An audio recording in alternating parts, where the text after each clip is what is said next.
चलो आ जाओ नेक्स्ट। अब देखो हम लोग इसमें सब में प्री देख रहे हो ना बेटा। प्री जो वर्ड है, प्री जहां दिखे इसका रूट है पहले का, और डेस्टिनी से डेस्टाइंड बना है, यानी डेस्टाइंड का मतलब हो गया इन डेस्टिनी। डेस्टिनी का मतलब फिर क्या है? डेस्टिनी का मतलब होता है किस्मत। फिर से आओ यहां पर प्री, प्री मतलब अगेन पहले, और सम्शन है इस बात से जो एजम्पशन होता है।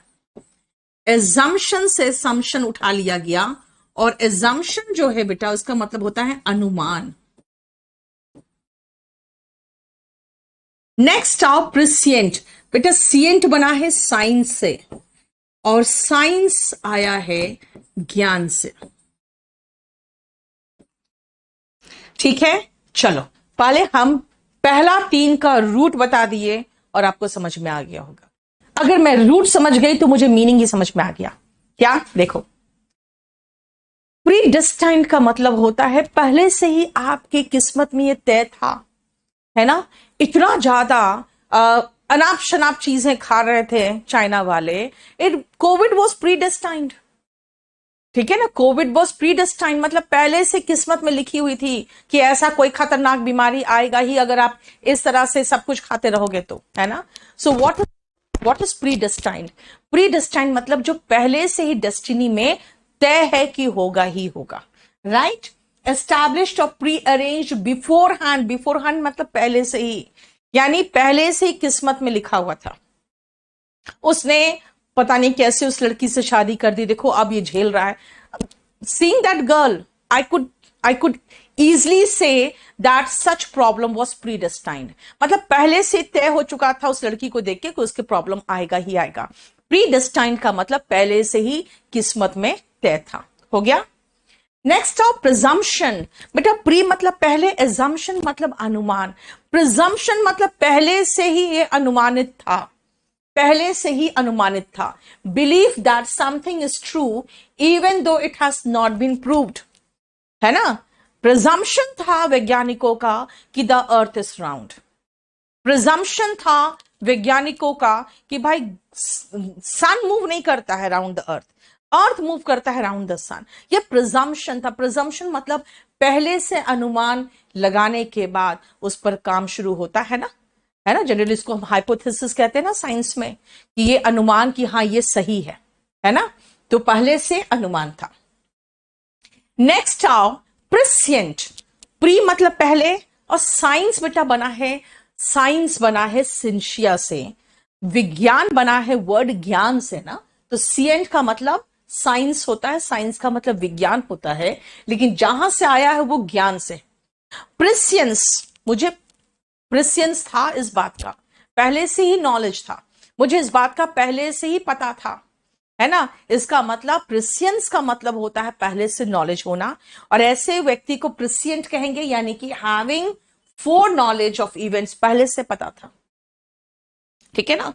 जनरली पहले के जो योगी होते थे या बड़े पहुंचे हुए जो बाबा लोग होते थे वो प्रिसियंट होते थे, उनको पता होता था कि आगे जाके क्या होगा, है ना। सिद्धार्थ के फादर को, यानी जो राजा थे, सिद्धार्थ के फादर को योगी ने कह दिया था, एक बहुत महान योगी आए थे, उन्होंने कहा था ये तुम्हारा राजपाट नहीं संभालेगा। उसके फादर बहुत दुखी हो गए, अरे मेरा बेटा मेरा राजपाट नहीं संभालेगा, है ना। बाद में महावीर बने। इसका मतलब समझ में आया? इसका मतलब कि कभी कभी हम लोग बहुत छोटा सोचते हैं। उसके पापा ने बहुत दुखी होकर, उसके फादर ने सोचा अरे मेरा बेटा मेरा राजपाट नहीं संभालेगा, क्योंकि that prescient saint told him that your son will never be a king, है ना। इसका मतलब प्रिसिएंट का मतलब जिसको पहले से ज्ञान था। क्लियर, समझ में आ रहा है ना। अब आओ नेक्स्ट बेटा, प्लायंट का मतलब यहां पे आपको मिलेगा लचीला। बेस या लिटिल, ये दोनों बता रहा बेटा। लिटिल मतलब कम, बेस मतलब नीचे जो होता है वो बेस होता है, नीचे, है ना। देखो क्लियर। कभी कभी हम बहुत छोटा चीज सोचते हैं, जैसे उसके फादर भी बहुत छोटा चीज सोचा बेटा। प्रिजम्पशन का मतलब होता है पहले से अनुमान लगाना। अब वो सही होगा कि गलत होगा वो पता नहीं है। और प्रिसिएंट का मतलब होता है पहले से नॉलेज जिसको होता है। अब वो नॉलेज पहले से हो रहा है इसका मतलब ज्ञान होता है। जैसे मैंने क्या कहा, दैट प्रिसिएंट सेज, जो प्रिसिएंट साधु था, उसने कह दिया क्या तुम्हारा बेटा राजा नहीं बनेगा, है ना। चलो नेक्स्ट आओ, अब आते हैं हम लोग कंप्लायंट। कंप्लायंट को ऐसे याद रखो ना बेटा, कंप्लीटली प्लायंट। कंप्लायंट मतलब कंप्लीटली प्लायंट। प्लायंट मतलब लचीला। भाई अगर आप लचीले हो ना स्वभाव से, तो जो कोई बोलेगा आप मानोगे, आप ओबे करोगे, उसकी बात मानोगे। अगर आप कंप्लायंट सन हो तो जो आपके पापा बोलेंगे कहोगे जी पापा, है ना। जो आपके पापा बोलेंगे आप तुरंत कहोगे जी। इसका मतलब है आप कंप्लायंट हो। और याद रखना, कोर्ट का ऑर्डर का तो कंप्लायंस होना ही चाहिए, अदरवाइज क्या होगा, कंटेम्प्ट ऑफ कोर्ट में अंदर जाओगे, है ना। सो कंप्लायंट का मतलब होता है जो स्वभाव से लचीला होता है, बात मानता है, दूसरों की आज्ञा आज्ञा का पालन करता है। Behaving ready and willing to do as told, जिसको हम ओबीडियंट कहते हैं। कंप्लायंट या ओबीडियंट। अब आओ, अब बेस, बेस में लड़के एक बच्चे ने लिखा है आधार। बेटा बेस का मतलब तो आधार है, लेकिन आधार भी कहां से आया है, नीचा वाला जो भाग होता है उसको आधार कहते हैं। और मैं आपको रूट दिखा रही हूं, मैं एग्जैक्ट मीनिंग नहीं बताऊंगी, है ना। एग्जैक्ट मीनिंग नहीं बता रही हूं, मैं आपको रूट बता रही हूं। अब सुनो, अब बेस और बिलिटल का मतलब क्या है। लिटिल का मतलब कम, अबेस, बेस मतलब नीचा। इसका मतलब यार तुमने मेरे लिए किया क्या जिंदगी में, है ना। सिर्फ पैदा करके छोड़ दिया, आपने किया ही क्या है मेरे लिए जिंदगी में। बेटा जब ये बात अपनी माँ को कहते हो ना, तो वो उनको आप बिल्कुल गालियां दे रहे हो, ठीक है ना। हम माएँ जानती हैं कि हम लोग क्या क्या बर्दाश्त करते हैं। आपको पता है जब मैं प्रेग्नेंट थी, मैं एक दवा नहीं खाती थी इसीलिए कि मेरे बच्चे पर असर ना पड़े। मेरे सारे दांत ठीक है, एक दांत बिल्कुल खोखला हो गया था, उसको हटा के दूसरा मतलब आर्टिफिशियल दांत एक लगा हुआ है। क्यों? क्योंकि वो मुझे उसमें जो कीड़ा लगा था वो मुझे तब पता चला जब मैं 3-4 महीना प्रेग्नेंट थी। और डॉक्टर ने कहा कि नहीं कुछ नहीं होगा, मैं थोड़ा एक्सरे यहां से करूंगा। मैंने कहा मैं कहीं करने नहीं दूंगी एक्सरे आपको, ठीक है, क्योंकि एक्सरे आपको पता है एक्सरे थोड़ा खतरनाक होता है। वो कहा इधर थोड़ी कर रहे हैं, यहां कर रहे हैं। मैंने कहा नहीं करने दूंगी। बच्चा डिलीवर हो गया, फिर जब मैं गई हूं तब तक वो पूरा दांत खराब हो चुका था और वो दांत निकालना पड़ा, है ना। मेरे पूरे पैर में इतनी खुजली मचती थी, घाव हो गया था। तरह तरह का दवा ऊपर से लगाती थी, मैं खा तो सकती नहीं थी, लेकिन कुछ नहीं, एकदम पैर घाव हो गया था। जिस दिन डिलीवरी हुआ उसके बाद से मेरा सारा खुजली वगैरह सब बंद हो गया। मतलब समझते हो, एक माँ इतनी गंदे तरीके का पेन झेलती है जब आप बच्चे रहते हो पेट में। होते वक्त ही खाली नहीं, उसके पहले भी बहुत सारी परेशानियां होती है। And what you do, you belittle your parents effort, you belittle your parents' effort, you abase their efforts to bring you up। समझ में आया? abase का मतलब नीचा दिखाना। behave in a way that belittles or degrades someone, यानी अपमानित करना, महत्व घटाना, अनादर करना। मैंने आपको अपना एग्जाम्पल दिया क्योंकि मैंने जो झेला वो बता रही। पूरे दोनों पैर में खुजली कर करके घाव हो चुका था, इतना एकदम नीचे से मैं ऐसे से बैठ के खुजलाती थी, इतना खुजली होता था। और जैसे डिलीवरी हुआ वैसे सारा खुजली बंद, क्योंकि हम लोग में इतना ज्यादा हम लोगों को परेशानी होती है ना। आपके फादर क्या नहीं करते आप लोग के एजुकेशन के लिए। याद रखना, कई बार जो कहते हैं ना कि मेरे लिए क्या किया, अगर आपके फादर बहुत गरीब है और आप कहते हो क्या किया, इसका मतलब समझते हो उन्होंने जरूर एक टाइम कभी अपने नहीं खा के आपको खिलाया होगा, अगर वो बहुत गरीब है तो भी, ठीक है। So never belittle your parents effort, never abase their effort, never degrade them. Degrade का भी देखो मीनिंग है यहीं पर सेम चीज। ग्रेड मतलब समझते हो, और डी मतलब नीचे गिराना। डिग्रेड मतलब हुआ कि आप उनका अपने पेरेंट्स को कभी भी नीचा मत दिखाओ, अपमान करना या नीचा दिखाना। जैसे ग्रेड, आपका ग्रेड क्या है, डिग्रेड कर दिया मतलब नीचे कर दिया आपका grade. That means never degrade your parents effort. Belittle, abyss और डिग्रेड तीनों सिनोनिम हो गया।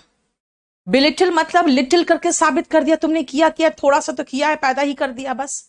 बिलिटल, डिग्रेड और अबेस तीनों सिनोनिम है। क्लियर?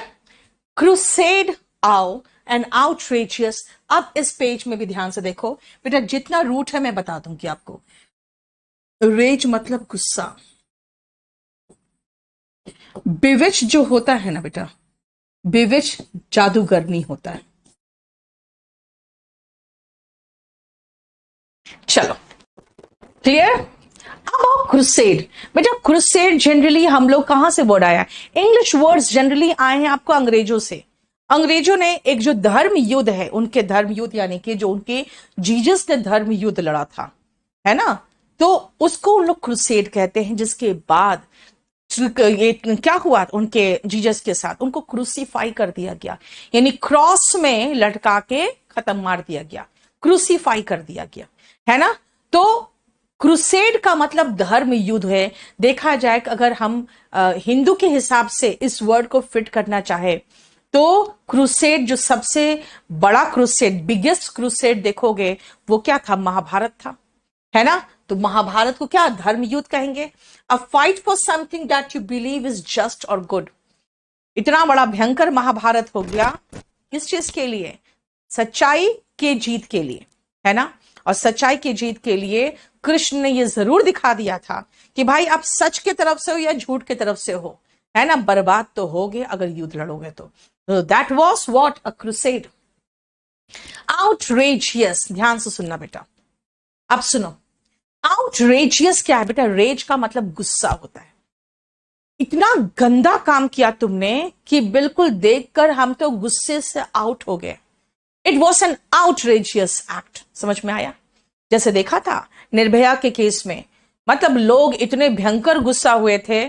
क्यों? क्योंकि सबके अनुसार भाई निर्भया के साथ जो रेप एंड मर्डर हुआ था उनका, वो आउटरेजियस एक्ट था। आउटरेजियस मतलब बहुत ही गंदा, इतना गंदा कि देखकर गुस्सा आ गया। वेरी रॉन्ग और bad in a way that causes anger, क्योंकि वो बहुत ही विकराल था, ग्रूसम था, हॉरिबल था। It was a horrible act, horrendous. It was a horrendous act, है ना। जिसको देखकर घृणा आता था आपको, रिपग्नेंट, जिसको देखकर लगा कि भाई ये ऐसा भी हो सकता है, देख के आप एकदम उल्टे पांव दूसरी तरफ भागोगे, रिपल्सिव। ये सब सिनोनिम है। भयावा, घृणित, भयावा, ये सिनोनिम है आउटरेजियस का। ऐसा काम जिसको देखकर गुस्सा आ जाए वो आउटरेजियस है। ऐसा काम जिसको देखकर गुस्सा आ जाए वो आउटरेजियस, हॉरिबल, हॉरेंडस, मैकबर, रिपग्नेंट, ये सब सिनोनिम होगा। ठीक है, मैकबर नहीं लिखा है, रिपग्नेंट लिखा हुआ है। चलो, बिविच। बेटा विच का मतलब जादूगरनी होता है। विच का मतलब जादूगरनी। अगर कोई जादूगरनी है, ठीक है ना, वो क्या करती है? हर कहानी में देखा ना, जादूगरनी क्या करेगी पता है? वो मोहित करेगी। किसको मोहित करती है? ये राजकुमार को, है ना, और अपने चंगुल में फंसा लेगी, है ना, अपने प्यार के चंगुल में फंसा लेगी। यानी क्या करेगी? मोहित कर लेगी, अट्रैक्ट कर लेगी। बिविच का सेम मीनिंग है और इसका सिनोनिम यहीं पर लिखा हुआ है, mesmerise, attract, enamour, captivate, enchant, spellbind. Spell का मतलब होता है बेटा मंत्र। स्पेल का मतलब होता है मंत्र, ठीक है। और बाइंड का मतलब हुआ बांधना। बाइंड का मतलब क्या हो जाएगा? बांधना, यानी अपने मंत्र में वो बांध ली है उसको, ठीक है। बाइंड का मतलब होगा बांधना। बाकी हर का तो हम नहीं बता सकते रूट, क्योंकि हर का रूट होता भी नहीं है। एंट्रॉल देखो, क्लियर? ओके, हीनियस भी लिख रहे हो, ठीक है।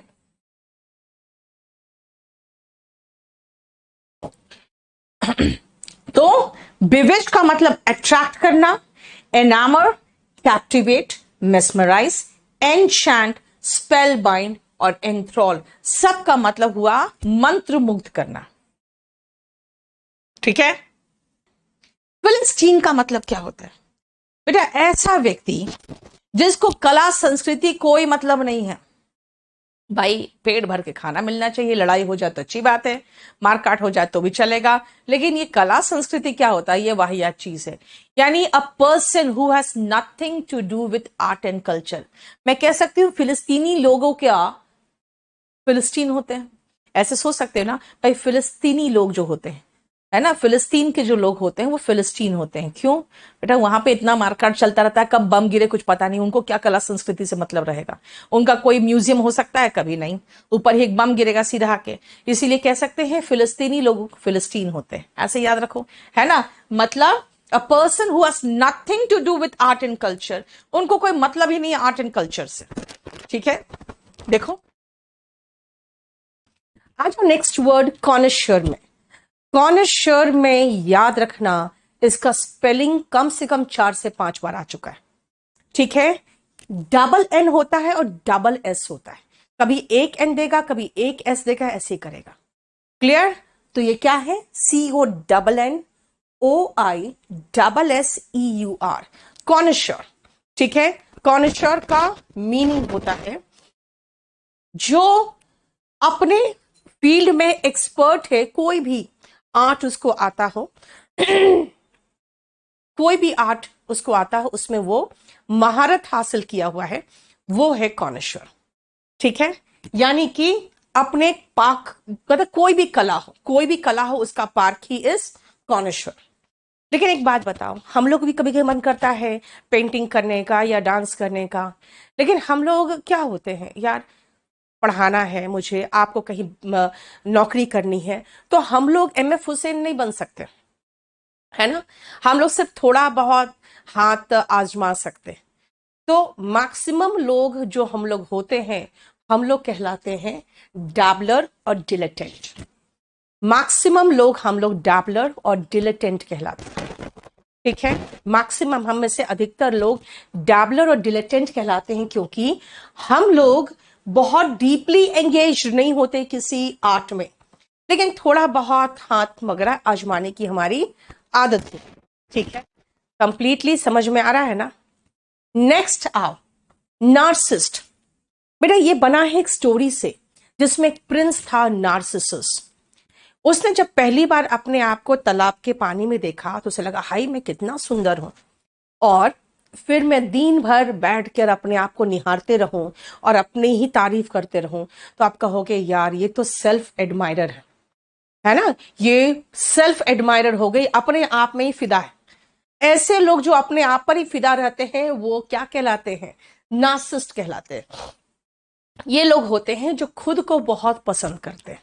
ठीक है, खुद को पसंद करने वाला, one who admires one self. Next word आओ, जाइगैंटिक। बेटा इसको जाइगैंटिक को जायंट से याद रखो ना। जायंट का मतलब बहुत लंबा चौड़ा, देखते हो ना महाभारत रामायण में राक्षस आता था तो सब लोगों के ऐसे उठाता था, पकड़ के खा जाता था। क्यों? क्योंकि वो बहुत बड़ा विशाल होता था। तो वैसे ही जाइगैंटिक का मतलब हुआ विशाल, बहुत बड़ा, huge, humongous, enormous, mammoth, behemoth. देखो synonym, humongous, huge, enormous, mammoth, behemoth, elephantine and colossal. सबसे पहले मैमथ और एलिफेंटाइन पे आ जाओ। बेटा बहुत प्राचीन जमाने में एक हाथी के जैसा ही बड़ा विशाल एक जीव होता था जिसको मैमथ कहते थे। अब मैमथ तो जिंदा है नहीं, तो फिर क्या कहें, मैमथ वर्ड अगर यूज कर रहे हो इसका मतलब ही है कि वेरी लार्ज। तो एलिफेंट जो वर्ड है ना, एलिफेंट से बना हुआ एक एडजेक्टिव है एलिफेंटाइन। मतलब एलिफेंट मतलब समझ लो ना, बहुत बड़ा विशाल। तो एलिफेंटाइन क्या हो गया, वैसे ही विशाल। कोलोसल, ये सब सिनोनिम याद रखो। और मैमथ और बेहिमथ ऐसे याद रखो, मैमथ बेहिमथ। देखो नेक्स्ट आओ, क्रेसेंडो। आप जब जाते हो पार्टीज वगैरह में, एकदम देखते हो म्यूजिक जब बजता है, एक फ्लो में बजता है, नीचे से ऊपर वो एकदम साउंड, एक बीट के साथ साउंड का लेवल बढ़ता जाता है ना। और उसमें क्या होता है, आप और एक्साइटेड होते हो और डांस करने लगते हो। So what is that? That is crescendo, a gradual increase in the loudness of sound और सेक्शन ऑफ म्यूजिक। 13 14 बिल्कुल सेम है, ठीक है। क्लियर? क्रेसेंडो। अच्छा, हरक्यूलियन बना है वर्ड हरकुलस से। चलो, हरकुलस का स्टोरी भी वही सेम मीनिंग देता है, लेकिन अगर आप हरकुलस साइकिल का ही खाली वो याद रखो ना, आपको हरकुलस का जहां पर भी पिक्चर दिखेगा, आप हरकुलस को देखोगे पूरे वर्ल्ड को यानी ग्लोब को अपने कंधे में ऐसे रखा हुआ है। इसका मतलब भाई बहुत भयंकर काम कर रहा है। इतना ह्यूज काम करना जिसमें इतनी एनर्जी चाहिए, इतना एफर्ट चाहिए, वो करने वाला हरकुलस है। तो अगर मैं कहूं कि भाई हरक्यूलियन टास्क है ये, तो है ना, आप पूरे 130 करोड़ को वैक्सीन लगाना was such a Herculean task. इसका मतलब बहुत एनॉर्मस टास्क जिसमें बहुत ज्यादा शक्ति या एफर्ट की जरूरत होती है, वो हरक्यूलियन हुआ। ये बना है हरकुलस से, ठीक है। नेक्स्ट आओ मिथ। मिथ्स मतलब मिथ्या से बना हुआ है। मिथ्या का मतलब होता है झूठ। तो अरे, हिंदी से उठाया हुआ वर्ड है भाई मिथ। मिथ का मतलब होता है वही जिसका कोई प्रमाणिकता नहीं है। इसीलिए कई बार लड़ाई हो जाती है दो सेक्शन में। वो कह देते हैं महाभारत मिथ है और रामायण मिथ है। तो भाई महाभारत रामायण आप मिथ बोल रहे हो, तो इसमें हिंदू की भावना आहत होती है ना। आज अगर देखोगे तो बहुत सारे पॉलिटिकल पार्टीज इसीलिए भोग रही है और इसीलिए परेशान है, क्योंकि उनको एक बहुत बड़ा वर्ग जो है हिंदू का वोट इसलिए नहीं मिल रहा है कि उन्होंने राम सेतु को भी कह दिया कि नहीं, ये तो एक मिथ पर आधारित पुल है, इसको तो तोड़ दिया जाना चाहिए, कोई प्रॉब्लम नहीं है। मैं कह रही हूँ राम की बात नहीं कह रही हूँ, मैं कह रही हूँ राम सेतु अगर वो बना हुआ है तो उसको तोड़कर आप, हो सकता है आप अपने इकोसिस्टम को डैमेज कर दोगे, है ना। हम लोग अंग्रेजी पढ़ने के चक्कर में हम लोग ये भूल गए कि माइथोलॉजी का मतलब होता है मिथ पर आधारित स्टोरीज, है ना। सबको माइथोलॉजी बोल दिए। मिथ का मतलब होता है story that is believed by many people but that is not true, ठीक है। इसकी प्रामाणिकता अभी तक सिद्ध नहीं हुई है। मायोपिक। मायोपिक का मतलब मायोपिया और हाइपरमेट्रोपिया पढ़े हो ना फिजिक्स में, आइस की प्रॉब्लम्स को। मायोपिक जो होते हैं उनको सिर्फ निकट का ही दिखता है, दूर का नहीं दिखता, है ना। तो इसलिए कहते हैं इंग्लिश में, फिर इसका क्या काम है बेटा, इंग्लिश में इसका इसलिए काम है कि जैसे हम लोग, बहुत सारे लोग एकदम मायोपिक है ना। जो मायोपिक नहीं थे, जो फार साइटेड थे, उन लोग बहुत ज्यादा आगे बढ़ गए क्योंकि उन्होंने भविष्य का सोचा कि हाँ भविष्य में क्या चीज की जरूरत है ना। पेटीएम वाला कैसे तरक्की कर गया, क्योंकि वो जिस दिन नोटबंदी हुआ, लोग सब कोई डिजिटल पे उतर गए पेमेंट पे, और पेटीएम तुरंत चढ़ गया। उसके पहले अगर जिसके भी दिमाग में आता कि डिजिटल मनी को लेके, तो वो कामयाब हो जाता, है ना। तो हम लोग, बहुत सारे लोग फार साइटेड नहीं होते, हम लोग मायोपिक होते हैं, हम लोग दूरदृष्टि वाले नहीं होते, हम भविष्य का सोच के नहीं चल पाते, राइट। एसोटेरिक। बेटा एसोटेरिक का मतलब होता है हार्ड टू अंडरस्टैंड। जितने भी एसोटेरिक, देखो क्या एडजेक्टिव है, एसोटेरिक मूवीज बहुत जल्दी समझ में लोगों को नहीं आती। Because of this reason only देखोगे सलमान खान और शाहरुख खान ऐसे मूवीज बनाते हैं जो आप घर पर अगर दिमाग छोड़ के भी जाओगे ना तो भी समझ में आ जाएगा, क्योंकि उनको पता है कि अगर हम कुछ ऐसा स्टोरी बनाएं जो बहुत मुश्किल हो समझना और कुछ लोगों तक ही सीमित हो, विथ स्पेसिफिक नॉलेज और इंटरेस्ट, जिनको स्पेसिफिक नॉलेज हो, स्पेसिफिक इंटरेस्ट हो, बस उनके लिए ही हो, तो भाई जो मेजॉरिटी है इंडिया का, वो तो मतलब बहुत मुश्किल से कमा खा रहे हैं, उनके पास उतनी समझ, व्हाइट कॉलर जॉब्स करने वाले तो बहुत लोग नहीं है ना।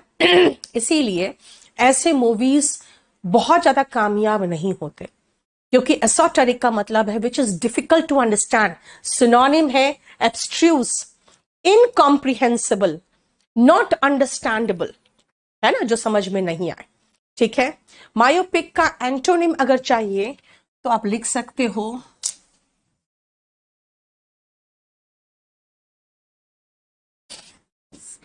फार साइटेड। और इसका चाहो तो लिख सकते हो ल्यूसिड, इजी,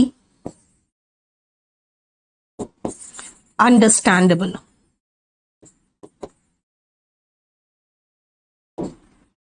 ठीक है, एसोटेरिक का antonym.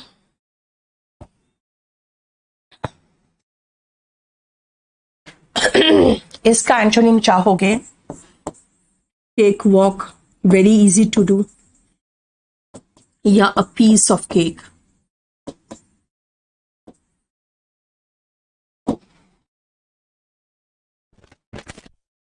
Walk and a piece of cake का मतलब है बहुत आसान।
ट्वेंटी सेकेंड, 23rd और 24th वन वर्ड सब्सटीट्यूशन में आता है।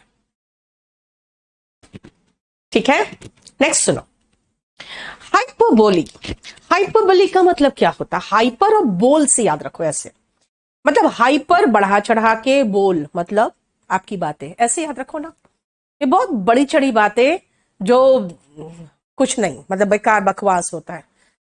आप बहुत बढ़ा चढ़ा के कुछ कई चीजों को एग्जैजरेट करके बोल देते हो ना, वो हाइपरबली है। तो इसको हम कह सकते हैं बेटा हाइपर करके बोल दिया गया। जैसे अगर मैं कहूं $1,000,000 स्माइल, भाई स्माइल $1,000,000 क्या होता है ना, ये नौटंकी नहीं है। क्लियर? तो हाइपरबली का मतलब होता है बहुत ज्यादा बढ़ा चढ़ा के कोई चीज बता दिया गया। देखो इनकॉरिजिबल में करेक्ट वर्ड हिडन है ना, इन मतलब नेगेटिव है। इनकॉरिजिबल का मतलब है जिसको सुधारा ना जा सके, ऐसा कोई चीज जिसको करेक्ट करना बिल्कुल पॉसिबल नहीं है, वो इनकॉरिजिबल है। इनफॉलिबल, फॉल मतलब होता है गिरना। ऐसा व्यक्ति, ऐसा इंसान जो कभी भी ना गिरे, मतलब अपने लाइफ में कुछ भी करे वो कभी भी गिर नहीं सकता, यानी कि हार नहीं सकता। लेकिन इनफॉलिबल का मतलब होता है जो कभी ना गिरे, यानी कभी भी गलती ना करे। क्लियर? फिंडिश, क्रूएल, कैलस, एट्रोशियस, जो बहुत ही क्रूर होगा। जैसे बर्बर होते हैं लोग तो उसको बारबेरिक कहते हैं, है ना, बारबेरिक या बारबरिस्ट। फिंडिश का मतलब क्रूर। ठीक है, अगर इसका एंटोनिम देखोगे तो काइंड हो गया, है ना। स्करिलस, देखो इसमें मैंने दो वर्ड डाला है, लीगल टर्म डाला है, स्लैंडर एंड लाइबल। अगर मैंने कहा वो लड़का, अरे वो तो कैरेक्टर का बहुत ही खराब है। ठीक है, जिसको मैंने ये कहा स्पोकन है वर्ड, देखो लिखा है मैंने स्पोकन। अगर मैंने कहा बहुत ही गंदा लड़का है, कैरेक्टर का बहुत खराब, तो अगर वो लड़का कहेगा कि हाँ मैं कोर्ट में गवाही देने को तैयार हूं तुम्हारे खिलाफ, नीतू मैम ने ऐसा बोला है, तो आप मुझे कोर्ट में स्यू कर सकते हो, यानी केस कर सकते हो फॉर स्लैंडर। और मैंने क्या किया, एक पैम्पलेट छपवा दिया आपके खिलाफ कि इस लड़के से बच के रहना, ये कैरेक्टर का बहुत खराब है, इसके खिलाफ ये कोर्ट में ये केसेस चल रहे हैं। ठीक है, और इसने ये मर्डर किया है या इसने ऐसा किया है। या फिर मैं किसी को चिट्ठी लिख के बता रही, जिसको चिट्ठी लिखा या जिसको पैम्पलेट मिला, अगर वो प्रिंटर के साथ चला जाए कि हाँ नीतू मैम ने प्रिंट करवाया था ये, और ये इस इलाके में पैम्पलेट बांटा गया है। ओके, साउंड प्रॉब्लम है कुछ, चलो अब देखो साउंड प्रॉब्लम तो नहीं है। एक और वर्ड लिख लो, सैवेज। ठीक है, हाँ तुल, कर दिया। क्लियर? अब सुनो, आप जो प्रिंट किया है उसके साथ चले गए कि मैम ने आप मेरे खिलाफ ये चीज प्रिंट करवाया है, प्रिंटर मेरे खिलाफ गवाही दे दे तो आप मेरे पर केस कर सकते हो लाइबल का, वो प्रिंटेड। यानी स्करिलस क्या है? कोई भी ऐसी बात जो आपके सम्मान को नीचे करे, जो डेरोगेटरी हो, डिफोमेटरी हो, डिमीनिंग हो, नीचा करने वाला है ना, उसको हम स्करिलस कहते हैं। So scurrilous is anything that damage your reputation. Burn your boat, ध्यान से सुनना। अगर आप मान लो कहीं पर किसी टापू पर गए, बोट में बैठ के किसी टापू पर, किसी आइलैंड पे गए, आइलैंड पे पहुंच के आपने अपने बोट को बर्न कर दिया, जला दिया, तो वापसी आप पाओगे? वापस तो नहीं आ पाओगे। यानी आप वापस आने का चांस ही खत्म कर दिए। तभी तो कहते हैं ना कि दुश्मनी करो लेकिन इतने खराब से मत करो कि फिर वापस एक होने का गुंजाइश न रहे, है ना। तो वही कहते हैं नेवर बर्न योर बोट। यानी कि दुश्मनी है, चलो बातचीत बंद हो गया, कोई बात नहीं, लेकिन इतना गंदा रिलेशन मत कर दो कि आपकी वापसी का चांस ना रहे। राइट? इसका मतलब है never burn your boat. Fine, समझ में आ रहा है? नेक्स्ट आओ, इन द सेम बोट। अब मान लो मैं और आप दोनों एक ही बोट में कहीं जा रहे हैं, और अगर रास्ता भटक जाए तो इसका मतलब बर्बाद होंगे, मरेंगे तो दोनों मरेंगे। और अगर हम लोग कहीं सही जगह पहुंच के जान बच जाए तो दोनों की बचेगी। इसका मतलब है सेम हालात में होना। कई लोग कोविड के समय में फ्रस्ट्रेटेड हो गए, डिप्रेशन में चले गए, सारा बीमारी सारा बिजनेस बंद, बीमारी की वजह से लोग ऐसे मरे जा रहे हैं, और एक एक करके बहुत सारे यंग लोगों की मौत की खबर सुन रहे हैं। बहुत सारे लोग डिप्रेशन में चले गए। मैं एकदम शांति से माइंड को एकदम स्विच ऑफ करके बैठ गई। हालांकि जो भी बड़े बिजनेसमैन थे सब पर बहुत भयंकर एक बहुत प्रेशर था भाई, रेंट का, हर तरह का प्रेशर, है ना। कई बच्चे फोन कर रहे हैं हमारा फीस ले लिया और आप लोगों ने बंद कर रखा है। भाई हमने बंद नहीं कर रखा था, ऑल ओवर इंडिया में हमें ऑर्डर था कि आप चला नहीं सकते हो, नहीं तो हम पर केस होता, हमें अंदर कर दिया जाता। तो सब कोई तो बंद किए हुए थे, पूरा लॉकडाउन लगा हुआ था। इसका मतलब है at that time you need to maintain your cool, because every one in this world was in the same boat. मतलब सबकी हालात क्या थी? सब एक ही तरह के परेशानी में थे। पूरी दुनिया बंद है तो हमें भी बंद कर दिया गया, right? So remember, everyone was in the same boat. The ball is in your court, in her court, in my court. यानी किसी का भी व्यक्ति का होगा तो once लगा दिया मैंने, यानी according to requirement करना है आपको। ठीक है, ठीक है, सुनो। The ball is in one's court. In one's court का मतलब क्या? ध्यान से सुनिए। In one's court का मतलब क्या है? इसका मतलब है कि आप टेनिस खेलते हो, टेनिस में जो फील्ड होता है ना, उस फील्ड को कहते हैं कोर्ट। जो आप ग्राउंड पे खेलते हो उसको कोर्ट कहते हैं। अब जब मैंने टेनिस का बॉल को मारा तो वो आपकी तरफ पहुंचा। Now the ball is in your court. अब आपकी बारी है मारने की, है ना। अब आपकी बारी है उसको, उस बॉल को मारने की। इसका मतलब नाउ इट्स योर टर्न। अगर मैं कहूं कि देखो मेरे पास जो आया था, हमने अपना प्रपोजल आपको दे दिया है, अब आपका काम है आप रिप्लाई करो ना। अब आपका काम है कि आप इस प्रपोजल को स्वीकार करते हो कि इनकार करते हो। जो हमने आपको कोटेशन दिया है आप उस पर काम करोगे कि नहीं करोगे, है ना। तो मैं क्या कहूंगी? I have given my proposal, now the ball is in your court. समझ में आया? I have given my proposal, now the ball is in your court. Clear? Next आओ, keep someone on a tight leash. बेटा ये जो leash word है ना, पहले तो इसका मीनिंग देखो।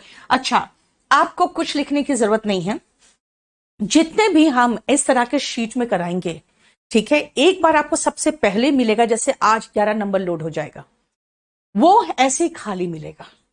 और जब ये पूरा खत्म हो जाएगा फिर दोबारा शीट लोड होगा, उसमें जो मैं अपने हाथ से लिखी रहूंगी ना वो मिलेगा।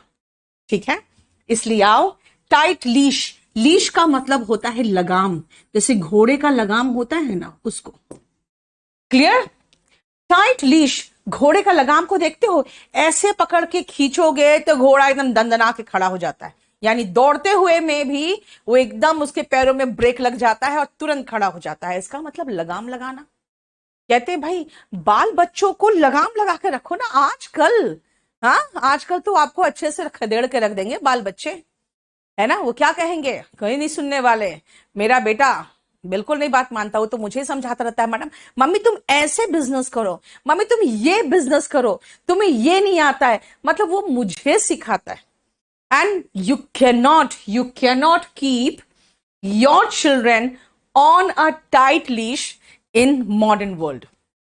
हम लोग थे यार, हम लोग को एक बार माँ आंख दिखा देती थी ना तो सामने कोई बिस्किट रखा हुआ है तो छूते नहीं थे, जब तक कि माँ की तरफ से परमिशन नहीं मिलता था कि हाँ बिस्किट खा लो, है ना। आजकल के बच्चे सुनने वाले हैं, आंख तो छोड़ो, उनको मुंह से बोल दो नहीं करना है तो करेंगे। At that time, during our time, our parents keep का second form, kept us on a tight leash। आजकल के बच्चे बिल्कुल नहीं। बेटा हम लोग का एक ही जनरेशन है जो माँ बाप का भी सुना, बाल बच्चों का भी सुन रहा है, नहीं? चलो हाँ, नेक्स्ट आओ, put the cart before the horse. अब सुनो, घोड़ा गाड़ी देखे हो ना, है ना, घोड़ा आगे गाड़ी पीछे, तो घोड़ा भागता है तो गाड़ी उसके साथ भागता है। घोड़ा गाड़ी देखे हो, है ना। अब एक बात बताओ, घोड़ा यहां और आगे रख दो उसके काट, घोड़ा भी सोचेगा यार कितना मूर्ख आदमी है ना, ये मेरे आगे अपना गाड़ी रख दिया है, गाड़ी पीछे लगाएगा तभी ना मैं खींच के जाऊंगा, अगर गाड़ी आगे लगा तो क्या मैं ढकेलू इसको। भाई आपके पास घोड़ा भी है, आपके पास गाड़ी भी है लेकिन आपको काम करना ही नहीं आता है। इसलिए कई बार ऐसा होता है कि कई लोग कहते हैं हम भी इंस्टीट्यूट खोलेंगे, हम भी ऐसा कमाएंगे, हम भी वैसा करेंगे, अच्छा इतने बच्चे आ जाएंगे तो इनटू इतने पैसे, ओके उसके बाद इतना कमाए। मैं कहती हूँ बेटा खोल लो institute. I just want you to open an institute because what I know is that many of them will put the cart before the horse. सबसे पहले रहता है हमारा एक ऑफिस रहेगा, इतना सुंदर ऑफिस रहेगा। बेटा आज तक मेरा कोई ऑफिस नहीं रहा, क्योंकि 12-12 घंटे क्लास लेने के बाद ऑफिस में कहां बैठूंगी मैं।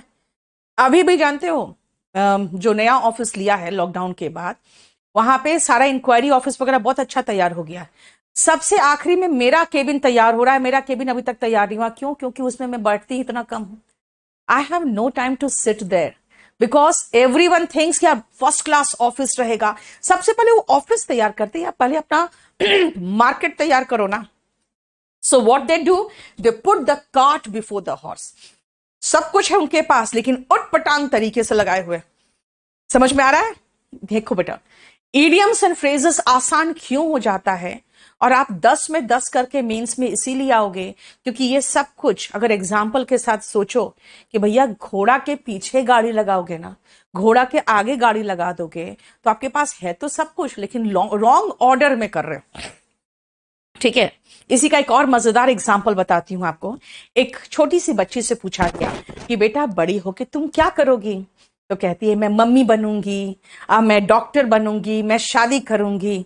ठीक है, तो जो पूछा उसने कहा कि बेटा सब कुछ करना लेकिन सही ऑर्डर में तो करना है ना। पहले डॉक्टर बनो, फिर शादी करो, फिर मम्मी बनो, तो कुछ भी करना लेकिन सही ऑर्डर में तो करोगे, वही है put the cart before the horse.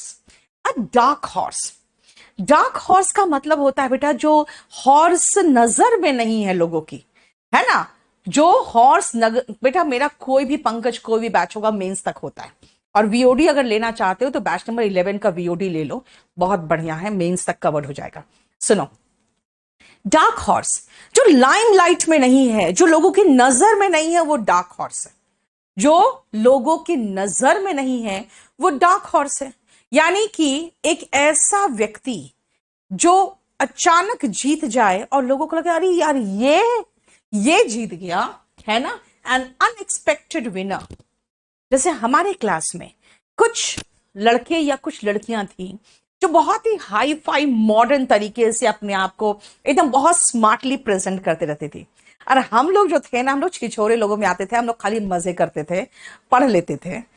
मतलब बिना पढ़े भी मैं सेकंड रैंक तो ले ही आती थी, और जब दोनों सेक्शन मिल गया तो फोर्थ रैंक ले ही आती थी, क्योंकि इसका सेकंड, इसका मतलब है थर्ड फोर्थ रैंक होल्डर हो जाते। तो दोनों सेक्शन मिलने के बाद हमको फोर्थ आ जाता था, मैं पढ़ती नहीं थी बिल्कुल ठीक से। ठीक है, तो हम लोग जैसे लोग थे ना, टीचर के नजर में बहुत एकदम क्वालिटी स्टूडेंट्स के रूप में नहीं जाने जाते थे। लेकिन टीचर्स क्या होते हैं ना बेटा, मुंह देख के भी कई बार मार्क्स देते हैं, स्कूल के टीचर्स जनरली, कि अच्छा तुम इतना जवाब देते हो क्लास में तो अच्छा ही पढ़ता होगा, है ना, तो उसी तरह से मार्क्स देते हैं। लेकिन जब 10th का रिजल्ट आया तो मेरा मार्क्स उनमें से बहुत बच्चों में से बहुत अच्छा था, जो कि टीचर्स के फेवरेट थे। तो they thought that I am a dark horse. तो लाइफ में भी I am a dark horse only, क्योंकि उन लोग ये एक्सपेक्ट नहीं किए थे कि Neetu will be so successful in her career. ठीक है ना, तो I can be called a dark horse as far as my career is concern. Next आओ, ट्रोजन हॉर्स के पीछे एक बहुत मजेदार कहानी है। ये एक कहानी है सिटी ऑफ ट्रॉय की। सिटी ऑफ ट्रॉय में क्या हुआ था, बहुत दिनों तक दुश्मन कोशिश करता रहा कि फोर्ट को यानी किला को भेद के अंदर घुस सके। बहुत दिन तक कोशिश करता रहा, नहीं घुस पाया, क्योंकि उसका किला का गेट वगैरह सब बहुत मजबूत था। तो दुश्मन ने कहा सिटी ऑफ ट्रॉय के राजा को कि ठीक है, हम जा रहे हैं, हम हार मान लिए हैं, और ये एक गिफ्ट है आपके राजा के लिए, उनको दे देना, और हम अब जा रहे हैं। कहा ठीक है, सब खुशी मनाने लगे कि दुश्मन गया। तो उनको एक बहुत सुंदर लकड़ी का घोड़ा गिफ्ट में दिया गया। सबने कहा अच्छा, लकड़ी का घोड़ा छोड़ के गया है गिफ्ट के रूप में, चलो कोई बात नहीं, उठा के ले आओ अंदर। वो घोड़े के अंदर सैनिक छिपे हुए थे, जो रात के अंधेरे में फोर्ट का यानी किले का गेट खोल दिया, और पूरा का पूरा सिटी खत्म, बर्बाद। क्योंकि पता है ना, पहले के जमाने में जब सिटी का नाश होता था, इसका मतलब पूरे सिटी में आग लगा दी जाती थी, लोगों को जान से मार दिया जाता था, महिलाओं के साथ बलात्कार कर लिया जाता था, यानी पूरा का पूरा सिटी बर्बाद कर दिया जाता था, है ना। तो ट्रोजन हॉर्स क्या था बेटा, वो चीज जो देखने में खतरनाक नहीं लग रहा, लेकिन बहुत खतरनाक साबित हुआ। देखने में हार्मलेस है, लेकिन बहुत ज्यादा खतरनाक साबित हुआ। राइट, कई बार ऐसा होता है, आपका कोई दोस्त ट्रोजन हॉर्स निकल जाता है ना, लगता है कि जैसे ये तो अपना ही साथी है। ऐसे बहुत सारे ट्रोजन हॉर्सेस आप देखोगे पॉलिटिकल पार्टीज में, अपना ही बंदा है ना, अपना ही सपोर्टर है, अचानक वन फाइन मॉर्निंग किसी और जाके राजनीतिक दल में शामिल हो जाता है, और उसके बाद आपके सारे लूप्स एंड होल्स जानता है, आपको भर भर के स्टेज से गालियां देगा और आप कुछ नहीं कर सकते। राइट, तो ट्रोजन हॉर्स कौन होता है, someone or something intended to defeat from within, अंदर से घात करने के लिए, यूजुअली बाय डिसेप्टिव मीन्स। मैंने कहा ना भाई, घोड़े के अंदर बैठ के दुश्मन आए थे और लोगों को पता नहीं चला था। बेटा एकिलीज हील तो कमजोर पक्ष होता है, हाँ, सेम एकिलीज हील के पीछे भी कहानी है। वन हु सीम्स हार्मलेस, जो नुकसानदायक नहीं दिखता, but proves to be very harmful later, लेकिन बाद में पता चलता है कि यार ये तो बहुत ही खतरनाक था। ठीक है, देखो यहां तक कोई प्रॉब्लम बताओ। नेक्स्ट आओ, अ स्टॉकिंग हॉर्स। बेटा स्टॉक करने का मतलब होता है पीछा करना। कई बार आप लोग किसी लड़की के पीछे पीछे जाते हो उसके स्कूल तक छोड़ने।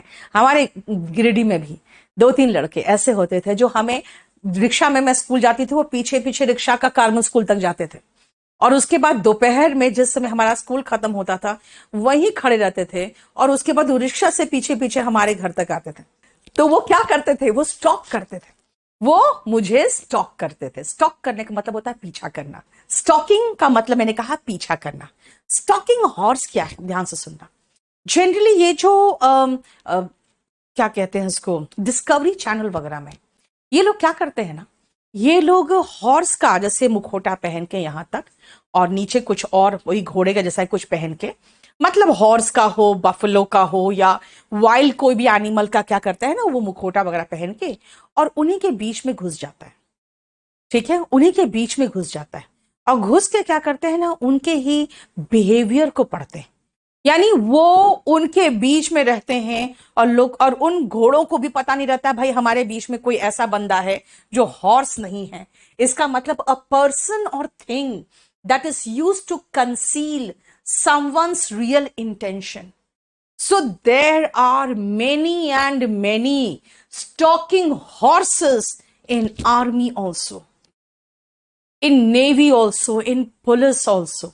आपको क्या लगता है ये अभी जो अपने मणिपुर का कहा, क्या ऐसे ही हमला हो जाता है? उन लोगों को खबर नहीं मिलती है कि भाई गाड़ी इधर से गुजरने वाली है? ठीक है, बहुत सारे ऐसे भेदिए होते, they are the stalking horses, they are within you, लेकिन आपको पता नहीं चलता है कि भाई ये भेड़ के खाल में भेड़िया है। समझ में आया? स्टॉकिंग हॉर्स का मतलब भेड़ के खाल में भेड़िया। समझ में आया? नेक्स्ट आओ, straight from the horse mouth. अगर आप कहोगे कि मैम ये देखो ना, ये एक नोटिस आया हुआ है, ऑथेंटिक है क्या? तो मैं क्या करूंगी, मैं खोल के देखूंगी, अच्छा ये एसएससी का नोटिस है, तो मैं एसएससी के साइट में जाके देखूंगी। अगर वो साइट में भी वो नोटिस दिख रहा है मुझे, तो मैं कहूंगी हाँ हाँ, it has come straight from the horse mouth. It has come straight from the horse mouth का मतलब है कि from authentic source, from authentic source, from A dependable source. कई बार ऐसा होता है, आर्मी को भी कुछ टिप मिलता है ना, कुछ सूचना मिलती है, और तब वो जाकर अपने सीनियर को बताता है कि भाई इस जगह से आज बिल्कुल 2-3 आतंकवादी घुसपैठ करने वाले। अगर वो बोलेगा एक बात बताओ, खबर पक्की है ना, तो कहेगा straight from the horse mouth. तब समझ जाएगा, क्योंकि आर्मी में ये पाबंदी रहती है कि एक दूसरे का सोर्स मत पूछो, आप खाली पूछो ऑथेंटिक खबर है। अगर कहेंगे straight from the horse mouth, इसका मतलब है कि उन्हीं आतंकवादियों के ही गुट में कोई एक बंदा है जिसने खबर दिया, यानी कि बिल्कुल पक्की खबर है। ठीक है, straight from the horse mouth का मतलब पक्की खबर, जो एकदम सही सही इंफॉर्मेशन से आया। ठीक है, चलिए आ जाओ। Get on one's high horse. अब ध्यान से सुनना, मैं इसको ऐसे समझाती हूं। देखते हो शादी में लड़के जब घोड़े पर बैठते हैं, उसके बाद तो उनका घमंड देखना, ये पति परमेश्वर बन जाते हैं और तुम तो मेरी चरणों की दासी हो। नहीं, हाँ, जैसे घोड़ी पर बैठते हैं ना ये लड़के, इनका दिमाग साथ में आसमान पर चढ़ चुका होता है। मतलब एक्सट्रीमली सुपरसीलियस, सुपर, अपने आप को सुपर समझने वाला को सुपरसीलियस कहते हैं। जो बहुत ज्यादा घमंडी होता है उसको हम कहते हैं यार, he is now getting on high horse, he is now getting on his high horse. है ना, बहुत घमंडी होता जा रहा है ये, ऐसे बोलते हैं ना, है ना, he is now getting on his high horse. मैंने आपको एग्जाम्पल दिया बेटा, क्या एग्जाम्पल दिया कि भाई जब आप घोड़ी पे बैठ जाते हो उसके बाद आपका घमंड देखना, घमंड में चूर हो जाते हो ना, फिर तो आप एकदम क्या है, यू आर पति परमेश्वर एंड एवरीवन इज चरणों की दासी नाउ, राइट? तो ऐसे याद रखो, अपने आप को सुपर समझते हो, सुपरसीलियस। देखो, arrogant, conceited, toffee nosed. Toffee nosed भी ईडियम में आता है। क्या कहा? Arrogant, supercilious, conceited, toffee nosed. ठीक है, ये सब क्या है? इन सब का मतलब है अपने आप को बहुत ज्यादा समझने वाला। होल्ड वंस हॉर्स, अभी कहा था ना कि अगर टाइट लीश खींचते हो तो क्या होता है, आप का घोड़ा रुक जाता है, यानी लगाम लगाना। तो होल्ड वंस हॉर्स का मतलब होता है रुको, अरे रुको भाई, तुम बोले चले जा रहे हो, किए जा रहे हो, एक क्षण के लिए रुको तो सही। कैसे बोलोगे? प्लीज होल्ड योर हॉर्सेस, इसका मतलब वेट अ मोमेंट, थोड़ा सा तो सब्र रखो। Often because you are moving too quickly और थॉटलेसली, बिना सोचे समझे भागे जा रहे हो, बोले जा रहे हो, करे जा रहे हो, थोड़ा रुक तो जाओ। होल्ड योर हॉर्स, इसका मतलब होता है एक क्षण के लिए रुको तो सही, है ना। कई बार जिंदगी में हम भागे चले जाते हैं और जो हमने कमाया है उसको हम एंजॉय भी नहीं करते ना, हमारे पास समय होता है अपने घर के लिए, बाल बच्चों के लिए। उस समय कोई क्या कहेगा, please hold your horses now, इसका मतलब रुको तो, है ना। नेक्स्ट आओ, हॉर्स ट्रेडिंग। एक्चुअली शुरू में तो हॉर्स ट्रेडिंग से ही आया था, जब अरब से लंबे और सफेद और सुंदर घोड़े आते थे ना, तो इंडिया में जब आते थे तो अलग अलग राज्य के राजा होते थे। सारे राज्य के राजा तो सारे पैसे वाले, सारे बहादुर, और सबको अच्छे घोड़े चाहिए। तो लोग क्या करते थे ना, बढ़ चढ़ के दाम लगाते थे। यार इतना अशरफी लो लेकिन ये घोड़ा यहीं छोड़ के जाओगे, इतना अशरफी लो लेकिन घोड़ा यहीं छोड़ के जाओगे। तो इससे क्या होता था, जो व्यापारी आते थे वो हॉर्स ट्रेडिंग करने लगे, यानी कि जो सबसे ज्यादा पैसा देगा घोड़ा, यानी कि मेरा माल उसी के साथ जाएगा। आजकल ये हॉर्स ट्रेडिंग एकदम बहुत चतुर धूर्त की तरीके से, बहुत धूर्तता के साथ, बहुत ही काइयापन के साथ जो बार्गेनिंग किया जाता है ना, उसको हॉर्स ट्रेडिंग कहते हैं। खासकर जब एमएलए खरीदना हो, 5 करोड़ रुपया दिया और साथ में ये मंत्री पद आपको बिक गया, तुम अपने साथ इसको भी ले आओ, इसको भी ले आओ, इसको भी ले आओ, तो कम से कम 1/3 टूट के आओगे तो तुम लोग का मान्यता खत्म नहीं होगा। इसलिए एक साथ आओ और सबको ये अशरफी का मतलब होता है बेटा सोने के सिक्के, ठीक है। तो इसका मतलब क्या था, हार्ड यानी कि बहुत सख्त तरीके से, श्रूड मतलब धूर्ततापूर्ण तरीके से, बार्गेनिंग का मतलब होता था मोल भाव। स्पेशली इन पॉलिटिक्स अब के जमाने में ये बात हो गई, अब तो पॉलिटिक्स की बात हो गई। Look a gift horse in the mouth, देखो सारे हॉर्स से ही बन रहे हैं अभी, है ना, सुनो ध्यान से। Look a gift horse in the mouth, भैया तुम्हें गिफ्ट में हॉर्स मिला है, अब तुम उसके मुंह खोल के गिन रहे हो, यार इसके दांत कितने हैं, है ना, जैसे कहते हैं दान में मिले बच्चियां के दांत गिनना, वो हिंदी में जो कहते हैं। यार तुम्हें मुफ्त में मिला है और तुम नौटंकी कर रहे हो, यार इसमें ये चीज खराबी है, इसमें ये प्रॉब्लम है। एक कहावत है, बेगर्स आर नॉट चूजर्स। तुम्हें जो भीख में मिल गया यार उसको एंजॉय करो ना, तुम उसमें भी गलतियां निकाल रहे हो। तो कई बार ऐसा होता है कि जब सरकार कोई चीज फ्री में दे देती है और उसके बाद उसमें बहुत सारी खामियां निकालते हैं लोग ना, तो ये गंदा लगता है। क्यों? Because you can say please you got it free of cost, do not look a gift horse in the mouth. Free fund में मिले हुए माल में भी तुम खामियां निकाल रहे हो, चुपचाप से एंजॉय करो उसको। राइट, समझ में आया? जिसको हिंदी में कहते हैं दान में मिली बछिया के भी दांत गिनना, ठीक है। Till the cow comes home, ये कहां से मिला है, ध्यान से सुनना। काउ कम्स होम, बेटा गाय घर खुद नहीं आती, तभी तो एक साथ में उसके आदमी को गड़ेड़िया जैसे जो होते हैं उनको लगाना पड़ता है, वही शाम को गाय को हाँक के घर पहुंचाता है, वरना गाय तो इधर उधर हो जाएगा, ठीक है, गाय इधर उधर हो जाएगा। इसका मतलब है अनंत समय के लिए ही वो उधर चरता रह जाएगा। इसलिए कई बार अगर कहते हैं ना कि भाई कब तक रिजल्ट आएगा, God knows, till the cow comes home, इसका मतलब कब आएगा भगवान जाने, for a very long time, ठीक है, बहुत बहुत समय के लिए। नेक्स्ट आओ, अ सेक्रेड काउ, भाई ये क्या है, लोकतंत्र है। लोकतंत्र में हमारे पास अधिकार होना चाहिए सरकार के अच्छे काम या बुरे काम जो भी हो उस पर टिप्पणी करने का। अब लोग कहते हैं नहीं, तुम मोदी सरकार के खिलाफ हो, तुम पाकिस्तान जाओ। यार government can not be a sacred cow, है ना, बहुत सारे लोग ऐसे कहते हैं। बहुत कुछ अच्छा करती है हर सरकार, बहुत सारी चीजें अच्छी करेगी तो बहुत सारी चीजों में वो फिसड्डी साबित हो जाती है। लेकिन पॉलिटिक्स में हमारे पास सबसे बड़ा हमारे देश में है कि हम लोग क्या है, हम लोग लोकतंत्र में, डेमोक्रेटिक है। We must have the right to criticise. अगर आप कहोगे नहीं नहीं भाई तुम सरकार के खिलाफ बात कर रहे हो, तुम पाकिस्तान जाओ, see the government is not a sacred cow.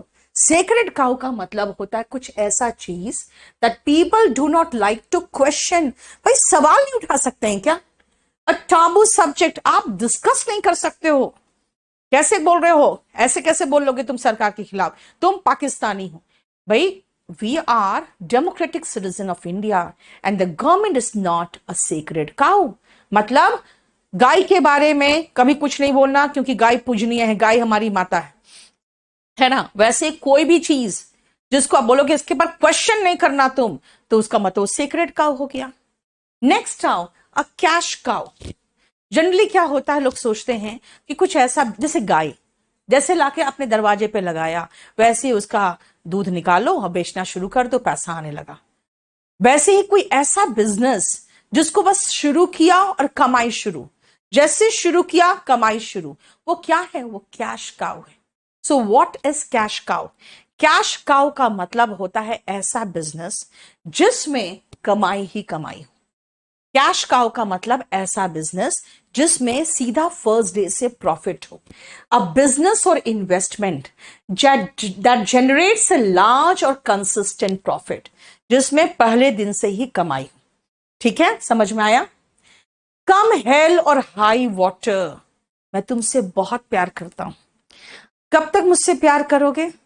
और कभी प्रॉब्लम आया तो, अगर तुम्हारे पापा ने क्वेश्चन किया तो, कोई प्रॉब्लम नहीं, मेरे पापा ने क्वेश्चन किया तो क्या होगा, मैं हमेशा तुम्हारा साथ दूंगा। कब तक?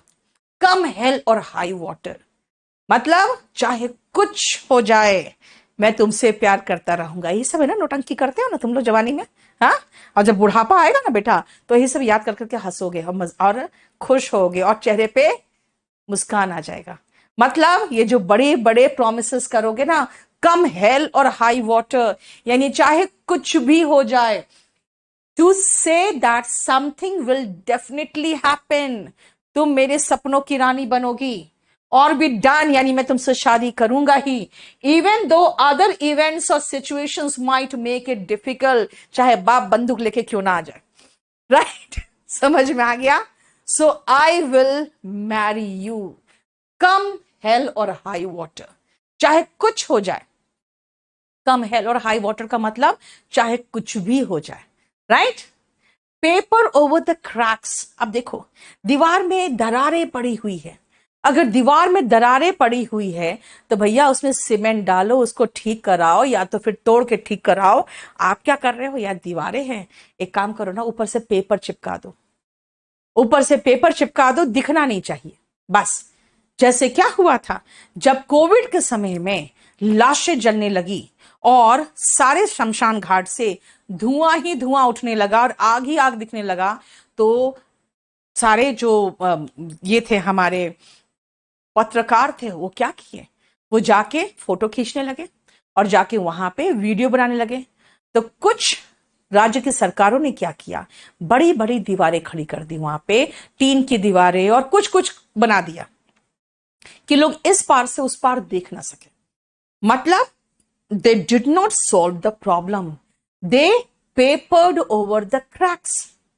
They did not solve the problems, they papered over the cracks, यानी जो क्रैक पड़ा हुआ है उस पर वॉलपेपर चिपका दोगे तो दीवार तो सुंदर हो ही जाएगा, लेकिन भाई दीवार में क्रैक है यानी कमजोर है, कब गिरे और कब मरे पता नहीं। इसका मतलब they did not solve the problems, they papered over the cracks। देखो समझ में आया? और हमारा ये शीट के इडियम्स एंड फ्रेजेस हमने पूरा खत्म कर लिया।